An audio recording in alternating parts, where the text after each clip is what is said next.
I'm very flattered to be even thought of. There's a lot of people who probably could have been here. I don't want to look at the list, but I appreciate that I was on it. Thanks, Mike, for coming so far to say the things. I'm going to try to say some things for myself. I wrote them down, so I'm going to look down. And hopefully I say some things for you, because it's a unique opportunity to be up here to have this. So I'm going to kind of take this moment for myself. I'm going to kind of try to take it for you wherever you're at in the room. And I'm just going to start. These are my thoughts. And the first is that Muhammad Ali is not just a man's name. To my mind, it has become more than that. It has become an idea, a state of mind. It evokes awe and admiration. It has become legend. To those of us who were lucky enough to see him in action, both in and out of the ring, we know something that others don't. They may not be able to fully appreciate. Like trying to imagine Edmund Hillary climbing Mount Everest, Charles Lindbergh flying solo across the Atlantic. When our young president challenged the nation to ask not what our country could do for us, but what we could do for our country, Muhammad Ali did things that will live in the hearts and minds of people forever. He changed our lives, and not just because he was the greatest boxer who ever lived. He was. And not because he was beautiful, I guess. But because more than any other person in sports history, he represented to me the effect that a champion can have on the world when they leave their sport. My first memory of Muhammad Ali came from my father. I was listening to him talk to another man about a boxing match that was going to happen that night. Even though I was only 8 years old, I could tell from his voice that he did not think much of you. He did not think much of your chances. Words like arrogant, lack of respect, hadn't paid your dues. I even think I heard him say he ain't no Joe Louis. I didn't know who Joe Louis was either.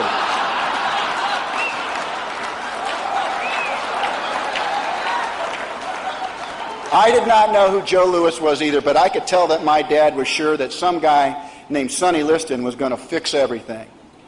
So together, in the dark, my father and I listened to the radio. I remember sitting on his lap. Two profound things happened that night. The first was, you did shake up the world, my friend, and it would never be the same. The second was that I realized my dad, my own hero, could be absolutely wrong about something he was absolutely sure of. My dad was mad. He thought Liston was a bum and that he must have given up. I was secretly glad, and I agreed with you that you probably were the greatest. I wanted to know more about you, bad manners and all. You were not an easy person to root for in my house. I kept thinking, why couldn't you be more quiet? Why couldn't you seem to have just a little more humility and victory? Even I could see their point. So I decided that I would try to be humble for you. And just when we were both starting to make a little progress, you in the world and me with my pop, you went and changed your name. You changed your religion. And you refused to fight in a war in Vietnam with a people with whom you had no quarrel. The 60s was a confusing time, and no one was more confusing to white America than you. Those who first doubted your boxing abilities and were proved to be wrong switched their attack. Now they questioned your patriotism, your courage, your unwillingness to fight outside the ring. It was a predictable response. It was convenient, and it was lazy, an uninformed view of your dramatic personal stance. And overnight, you became public enemy number one. Looking at you tonight, I'm sure you feel the love in the room. But if we were to put your life in reverse, we would see how you suffered, and we would see that you were all alone, armed only with the conviction of your faith. You took it from all sides. It was unfair. If it was a fight, somebody would have stopped it. Somebody should have. Somebody should have thrown the flag for piling on. And just like the greatest screen heroes, you never blamed or explained. You never said a word. With everything on the line, your reputation, the best years of your boxing life, your own personal freedom, you stood dead center in the middle of the ring and refused to turn your back on your principles and your religion. You broke with the conventional wisdom of the time, and you were right. Everybody was wrong about Vietnam.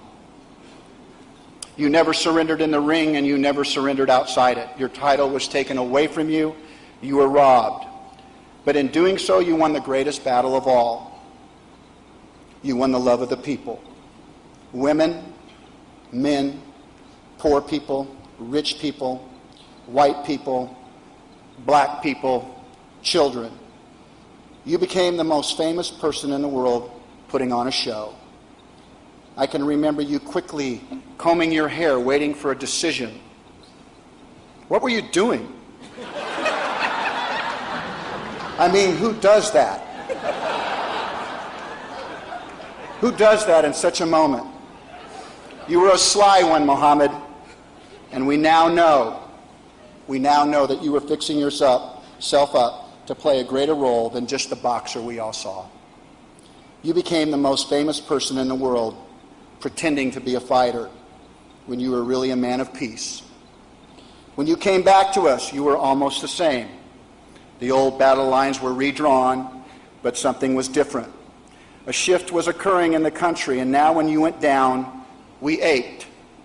Those who thought they wanted it most, unexplainably now found themselves standing with the rest of us, cheering, willing you to get up.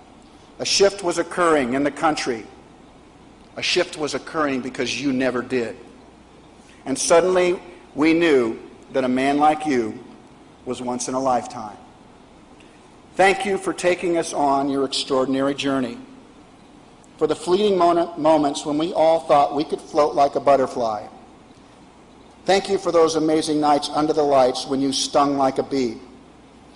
Without bitterness, you let us mere mortals be great with you. You allowed us to be courageous. You allowed us to do the impossible. When you fought Joe Frazier in the Thrilla in Manila, we couldn't have gotten up off our chair in our corner, but you did. Somehow you got up when we couldn't. And when George Foreman was staggered in Africa, it seemed like the impossible was happening. We were afraid he would hurt you and humiliate you that night. We didn't want to see you beaten and on your knees. We didn't expect you to win because we couldn't have. But you did. You covered up and you took a beating. You took a beating until there was no fight left in a man who had come to kill you. And when he fell down, it was like a mighty redwood had been toppled. It was like the Titanic going down. It was Goliath lying dead in a field and David standing over him, a man of faith, a man who believed in himself and helped us believe in ourselves. It's been said that only another man can make another man cry. I don't know many who didn't the night you stood at the top of Barcelona's Olympic Stadium. The world held its breath as you stood alone, unaided, holding a torch that you had been carrying for us all these years. You were the perfect man for that perfect moment. I didn't weep that night because you were no longer 30 years old and in your prime, or because your hands would not stop trembling. I wept because that night, two profound things happened again. Without saying a word, standing in silent dignity, you shook up the world. My father and I were both watching again. The only difference, this time I was too big for his knee. And he didn't speak for the longest time. And I didn't think to break the silence of that moment. Finally, he turned to me and he quietly said, "He is the greatest, son." My life had come a full circle that wondrous night with you, me, and my dad. It was an example to all of us that if we reach for the stars, we might someday become one. Wallace Stegner wrote a great novel of the Old West, The Angle of Repose. When asked what the title meant, he said, It is the way that you are held in the hearts of those who knew you while you were alive. So I offer up again that Muhammad Ali is not just a man's name. It's a prayer.